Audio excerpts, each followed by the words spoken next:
Bom dia!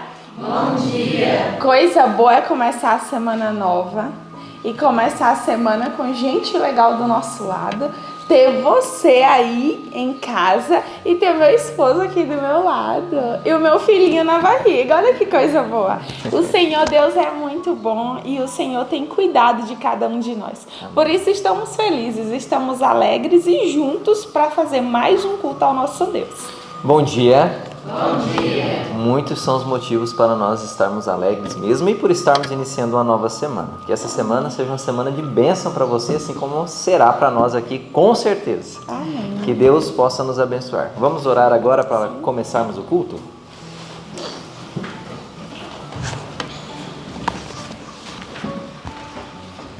Senhor nosso Deus, muito obrigado, Pai, por sua companhia durante essa semana que se passou e agora, ao iniciarmos uma nova, temos a plena certeza de que o Senhor permitirá que venha a nós somente aquilo que for de sua vontade para o nosso crescimento, aperfeiçoamento.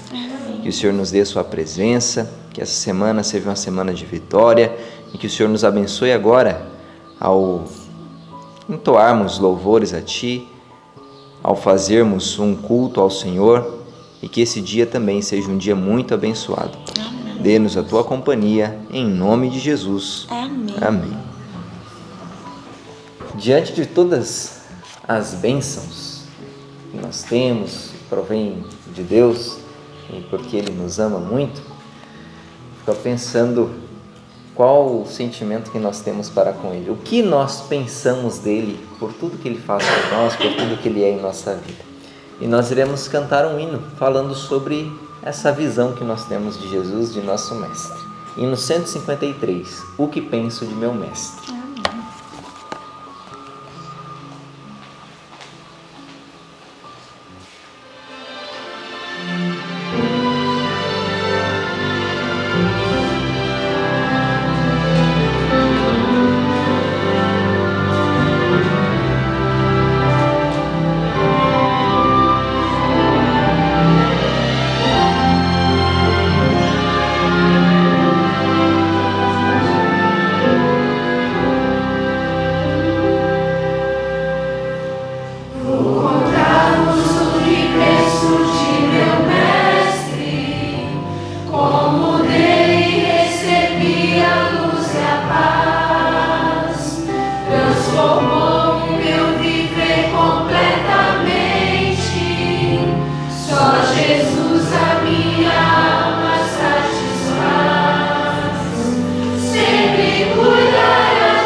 cantando esse amor inigualável,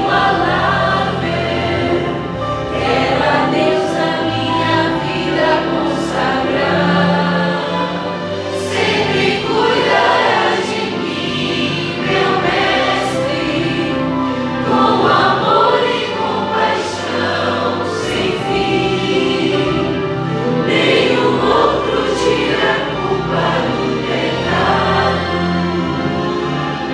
Como Ele ama a mim.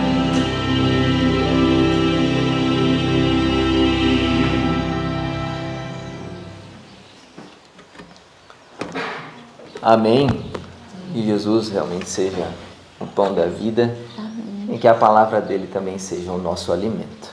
Agora nós iremos recitar mais um verso. Estamos iniciando um verso novo. E esse verso é um pouco maior, mas já é bem conhecido, porque faz parte de nossas doutrinas. Apocalipse 14, do 6 ao 10, falando sobre algumas das 3 mensagens angélicas. E nós iremos recitar agora. Vamos juntos então no 3? Sim. Então, 1, 2, 3. Apocalipse 14, do 6 ao 10. E vi outro anjo voar pelo meio do céu, e tinha o evangelho eterno para o proclamar aos que habitam sobre a terra, e a toda nação, e língua e povo, dizendo com grande voz: temei a Deus e dai-lhe glória, porque é vinda a hora do seu juízo, e adorai aquele que fez o céu, a terra, o mar e as fontes das águas. E outro anjo seguiu, dizendo: caiu, caiu Babilônia, aquela grande cidade, que a todas as nações deu a beber do vinho da ira da sua fornicação. E seguiu-os o terceiro anjo, dizendo com grande voz: se alguém adorar a besta e a sua imagem, e receber o sinal na sua testa ou na sua mão, também este beberá do vinho da ira de Deus, que se deitou não misturado no cálice da sua ira, e será atormentado com fogo e enxofre diante dos santos anjos e diante do Cordeiro. Apocalipse 14, do 6 ao 10. Apocalipse 14, do 6 ao 10. E vi outro anjo voar pelo meio do céu, e tinha o evangelho eterno para o proclamar aos que habitam sobre a terra, e a toda nação, e tribo, e língua, e povo, dizendo com grande voz: temei a Deus e dai-lhe glória, porque é vinda a hora do seu juízo. E adorai aquele que fez o céu, a terra, o mar e as fontes das águas. E outro anjo seguiu, dizendo: caiu, caiu Babilônia, aquela grande cidade, que a todas as nações deu a beber do vinho da ira da sua fornicação. E seguiu-os o terceiro anjo, dizendo com grande voz: se alguém adorar a besta e a sua imagem, e receber o sinal na sua testa ou na sua mão, também este beberá do vinho da ira de Deus, que se deitou não misturado no cálice da sua ira, e será atormentado com fogo e enxofre diante dos santos anjos e diante do Cordeiro. Apocalipse 14, do 6 ao 10. Apocalipse 14, do 6 ao 10. E vi outro anjo voar pelo meio do céu, e tinha o evangelho eterno para proclamar aos que habitam sobre a terra, e a toda nação, e tribo, e língua, e povo, dizendo com grande voz: temei a Deus e dai-lhe glória, porque é vinda a hora do seu juízo. E adorai aquele que fez o céu, a terra, o mar e as fontes das águas. E outro anjo seguiu, dizendo: caiu, caiu Babilônia, aquela grande cidade, que a todas as nações deu a beber do vinho da ira da sua fornicação.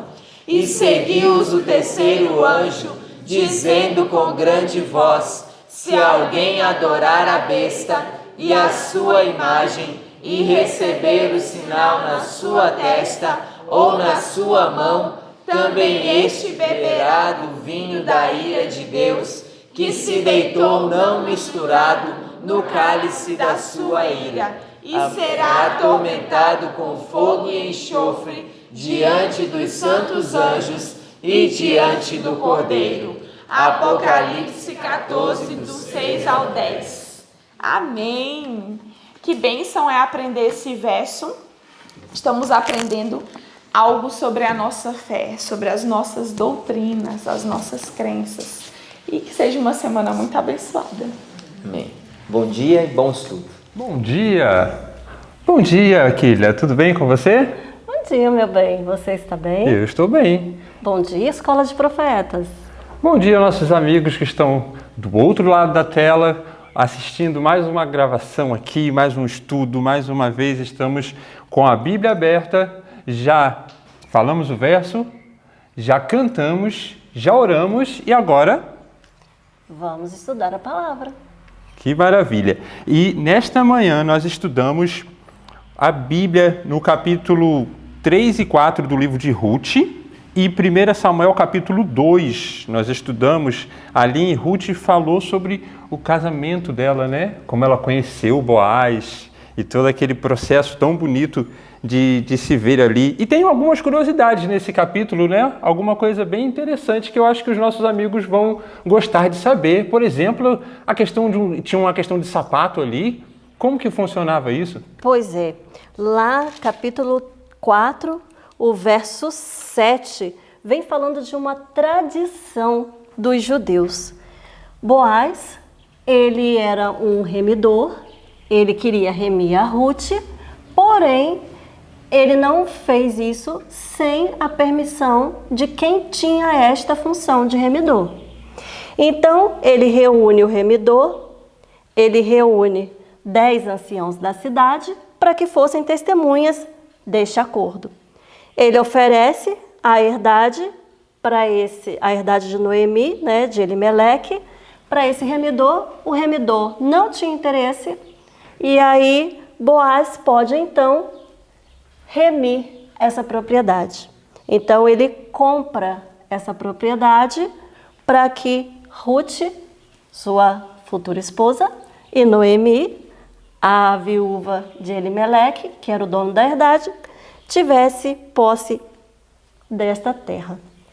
E aí, eles faziam algo muito interessante. Sabe o que eles faziam? Quando a remissão e o contrato estava para ser confirmado, verso 7 nos diz que eles tiravam, o homem descalçava o sapato e dava para o seu próximo.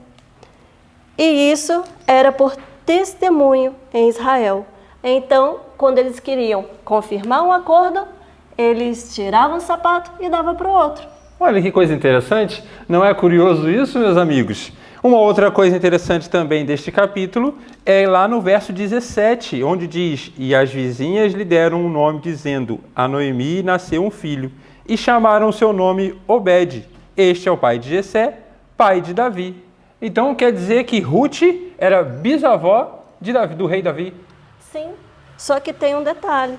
Aqui fala que as vizinhas deram o nome do filho a Noemi. Só que o filho não era de Noemi, era de Ruth, com Boaz. Mas Noemi, a sua avó, ela cuidava dessa criança, ela colocava essa criança nos braços, ela se torna, ali o verso 16 diz que ela se torna ama de Obed. Muito bom. E nós estudamos também, então, 2 Samuel, né? 1 Samuel, capítulo 2. Nós também pudemos estudar e tiramos aqui várias conclusões.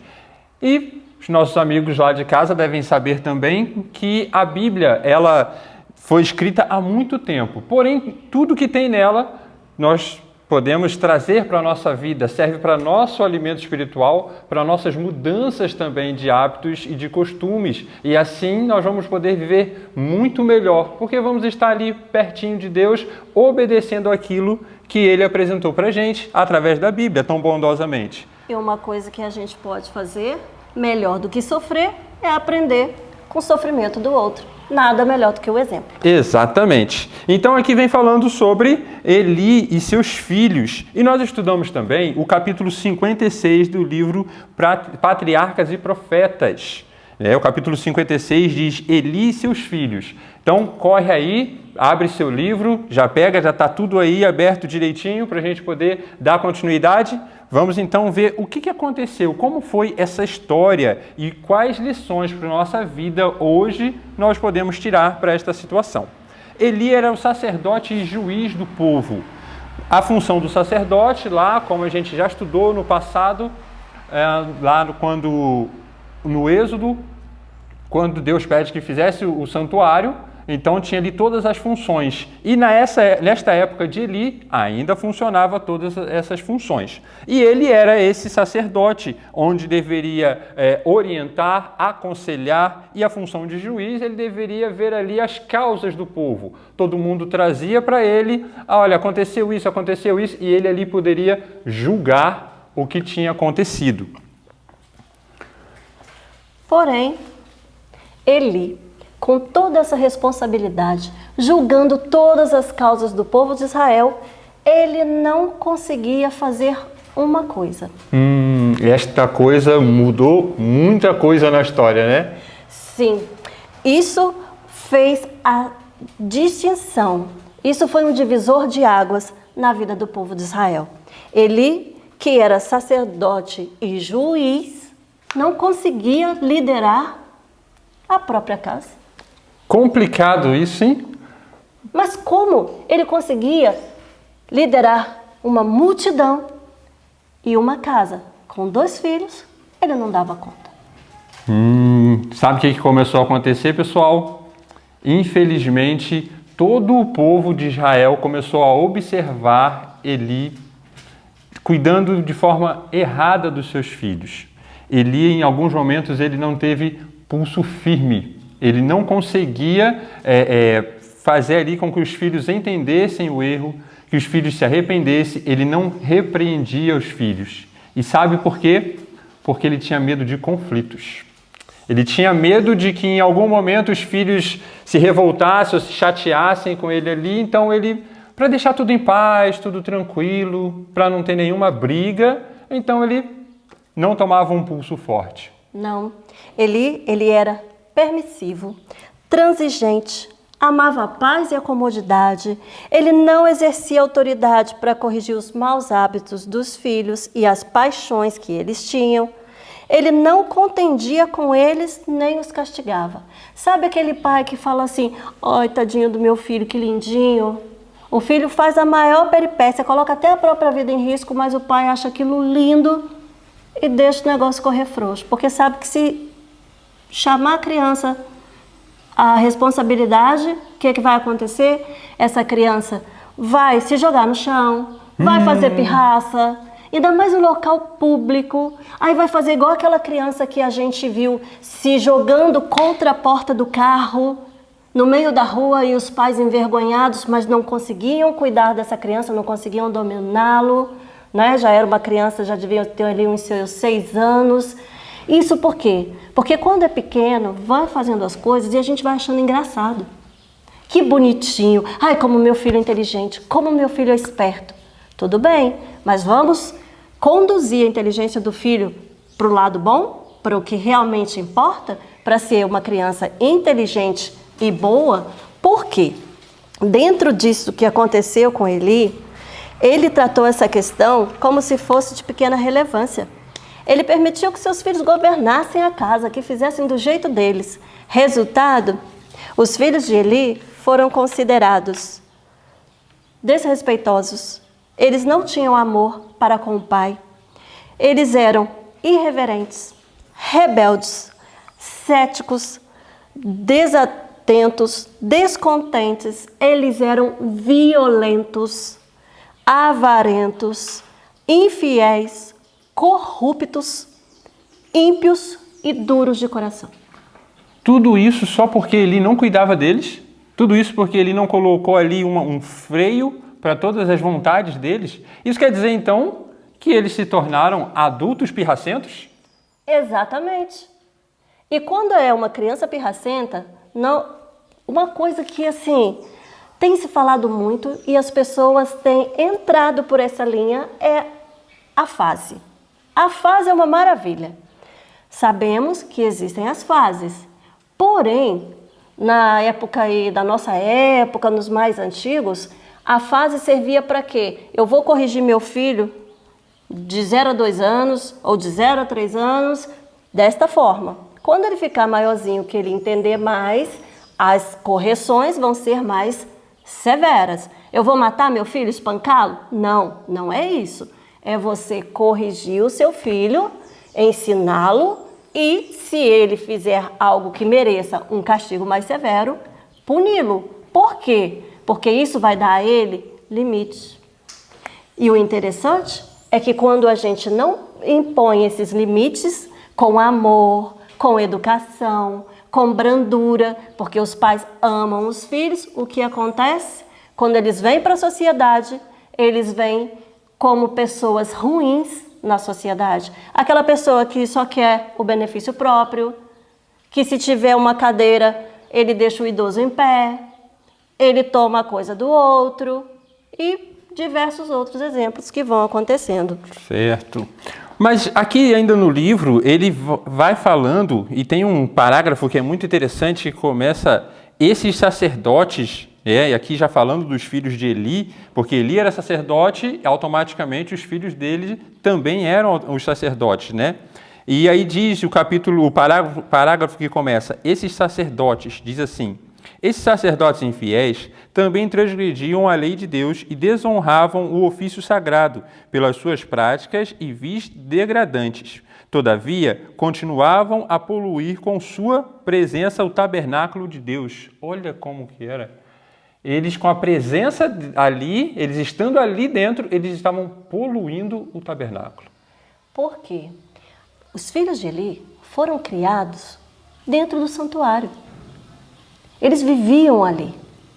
E eles tinham as coisas de Deus como coisas comuns. Eles foram criando esse conceito e foram implantando isso. Como que eles implementaram isso? Por exemplo, tinha o ritual das ofertas. As ofertas, tinha uma oferta que era a oferta pacífica, que precisava colocar a gordura para queimar e depois que a gordura queimasse, o sacerdote vinha e pegava uma parte daquele animal para si. E a maior parte era devolvida para o ofertante e o ofertante levava para comer com os amigos. O que os filhos de Eli começaram a fazer? Eles começaram a comer antes? Eles começaram a querer a maior parte, talvez? Sim, e eles nem esperavam a gordura terminar de queimar. Eles não respeitavam a lei de Deus, eles não respeitavam o que Deus tinha dito. E, além de não respeitar, eles, se as pessoas não quisessem dar aquela parte que eles desejavam, eles tomavam a força por meio de violência. Parece uma coisa simples? Mas o que isso acarretou à nação de Israel? Todo o povo de Israel acabou sendo prejudicado por causa dessas ações. E aí a gente para pensar em como é uma ação dentro ali de uma criação. Imagina um pai que está ali, a mãe deixou um bolo na geladeira. E aí falou, não comam o bolo. De repente, o pai vira para o filho e fala assim, vão comer um pedacinho e não vão contar para a mamãe? Eita! E não é só uma brincadeira? Não. O que será que isso levou aquela criança a pensar? O que ela cresceu pensando? Que ela pode comer, que ela tem o aval do pai e ela pode esconder as coisas da mãe. Mentirosa. Cresce uma criança mentirosa. E ainda junto com o pai.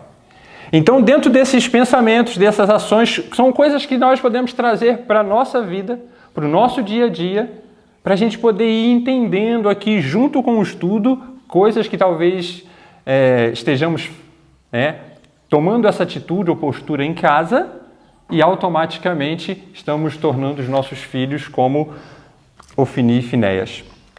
Tem um parágrafo que diz assim: Deus, ele responsabiliza Eli pela criação dos filhos.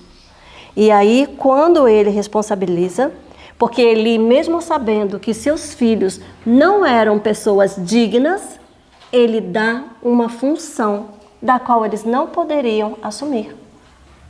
Eles se tornam sacerdotes. E dentro do sacerdócio, o que eles fazem? Tudo isso que a gente já falou, de não esperar, eles não tinham como santo as coisas de Deus.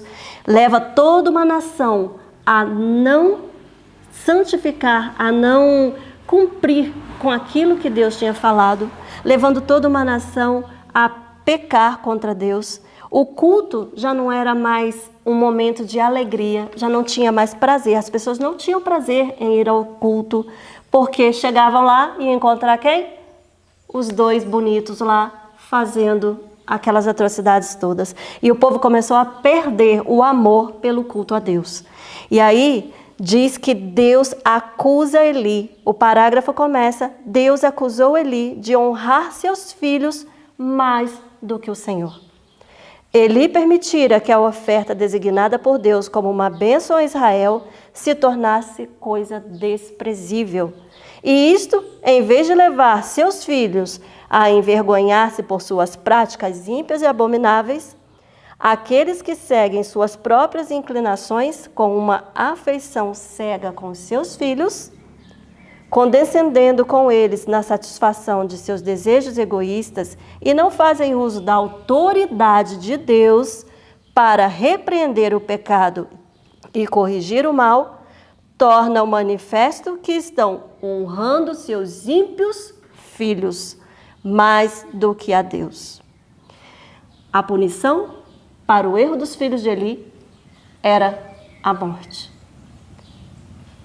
Mas Eli, mais uma vez, não levou os filhos dele, não chamou a atenção dos filhos publicamente, para que os meninos não fossem, ou meninos antes, porque agora já são homens, para que esses homens não fossem mortos.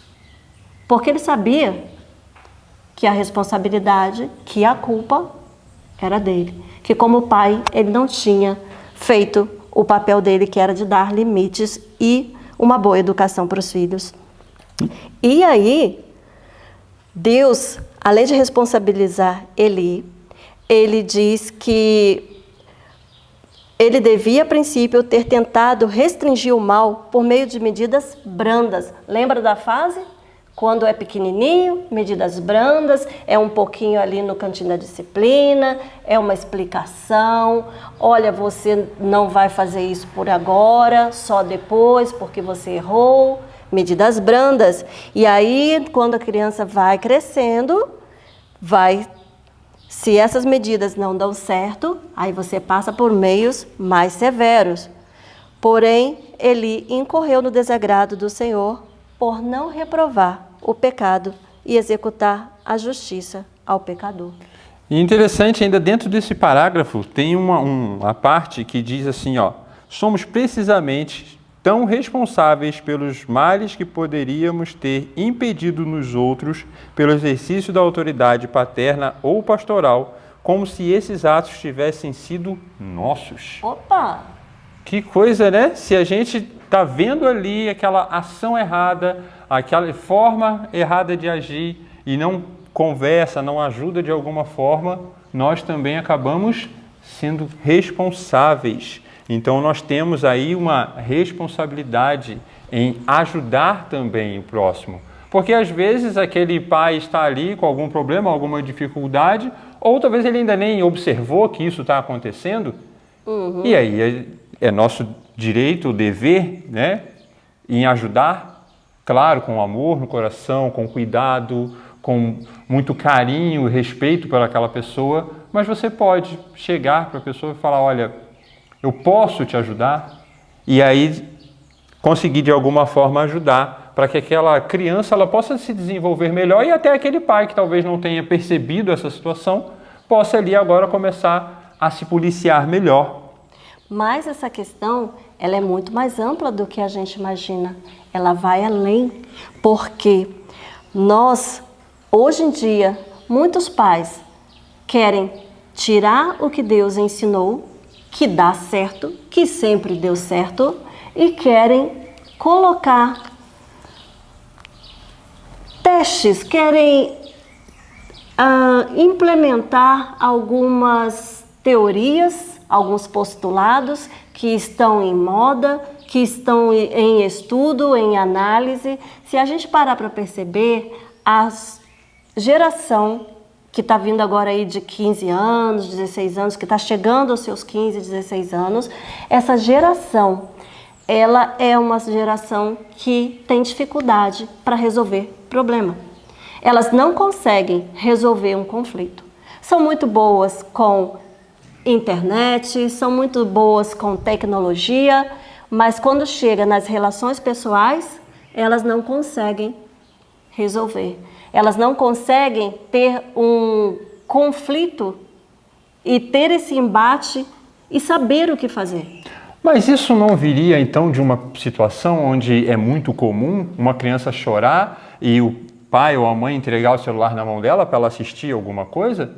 Ela vai convivendo ali com o telefone, assistindo e não aprendeu a gerenciar um problema e depois, quando ela se torna adulta, ela continua com este mesmo problema, continua com esta dificuldade. Exatamente. E tem um outro parágrafo aqui que é muito interessante, que diz assim, ó, não há maior desgraça para os lares do que permitir que os jovens sigam o seu próprio caminho. Quando os pais tomam em consideração todo o desejo dos filhos e com estes condescendem no que sabem não ser para o seu bem, os filhos logo perdem todo o respeito para com os pais, toda a consideração pela autoridade de Deus e do homem e são levados cativos à vontade de Satanás. Uau! Que crueldade esses pais fazem com os filhos? Então quer dizer que, de acordo com o que a gente leu aqui, a partir do momento que o pai não instrui ou não preenche o tempo e a mente da criança com ideias de Deus, automaticamente ele está dando ou entregando aquele bem mais precioso para que Satanás possa trabalhar. Não parece algo contraditório para você? Você que ama o seu filho e, sem perceber, pratica essas situações que as pessoas hoje em dia falam que tem que ser assim, que você não pode mais chamar a atenção do seu filho, você não pode mais dar uma palmada nele, você não pode dar uma varada nele, porque hoje em dia a ciência evoluiu, a modernidade, estamos vivendo num mundo ultra pós-moderno, mas o resultado é sempre o mesmo. Criança sem orientação, sem governo, cresce um indivíduo fadado ao fracasso. Interessante. Porém, tem um outro detalhe. Olha o parágrafo um pouco mais abaixo que diz, que começa, por causa da posição de Eli. Diz assim, olha, por causa da posição de Eli, sua influência era mais vasta do que se ele fora homem comum. Sua vida familiar era imitada em todo o Israel. Uau.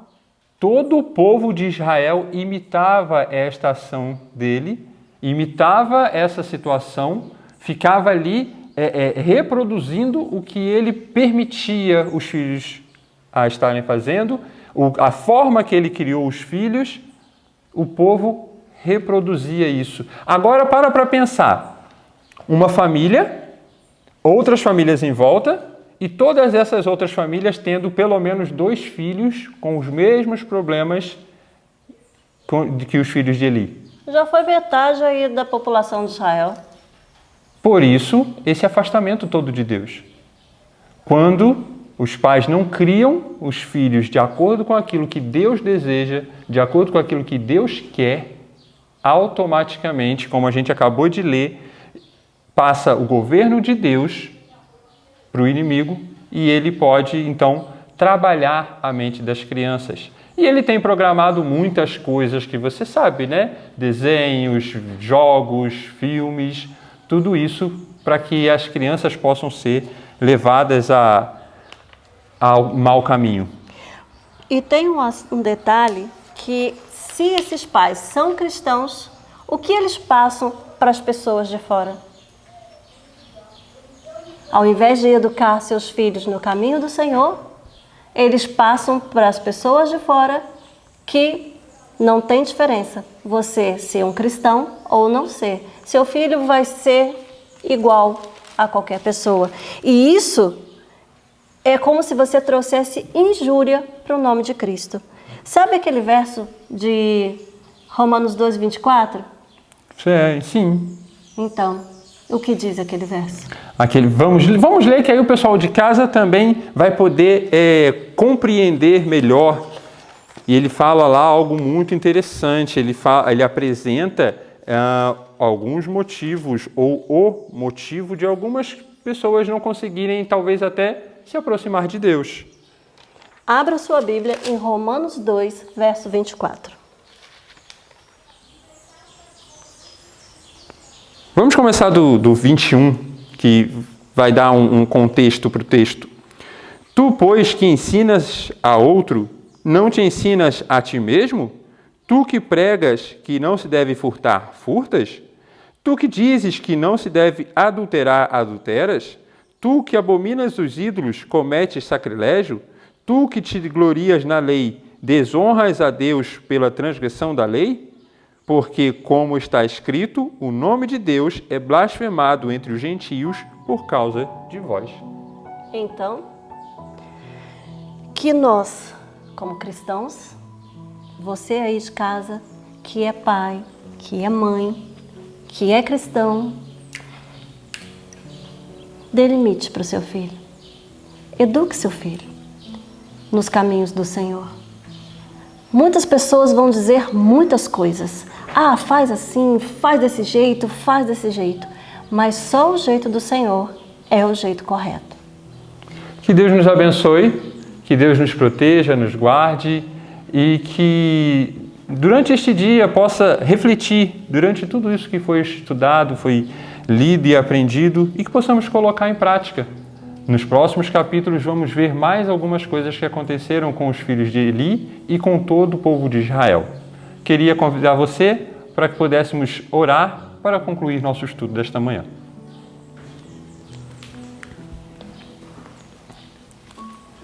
Senhor nosso Deus, obrigado por tudo, obrigado pelas bênçãos, obrigado porque o Senhor tem nos guardado e nos protegido. Que consigamos, Senhor, através da Bíblia, através da Tua Palavra, possamos entender o que o Senhor planejou para cada um de nós. Mas sabemos, Senhor, que o Senhor planejou filhos obedientes. Porém, para que os nossos filhos possam ser obedientes, precisamos também de pais obedientes.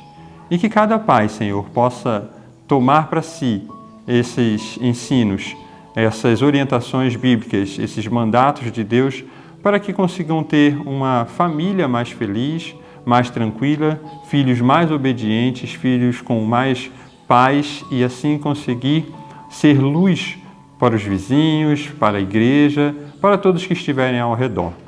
Tudo que te pedimos, te agradecemos, em nome de Jesus. Amém. Amém.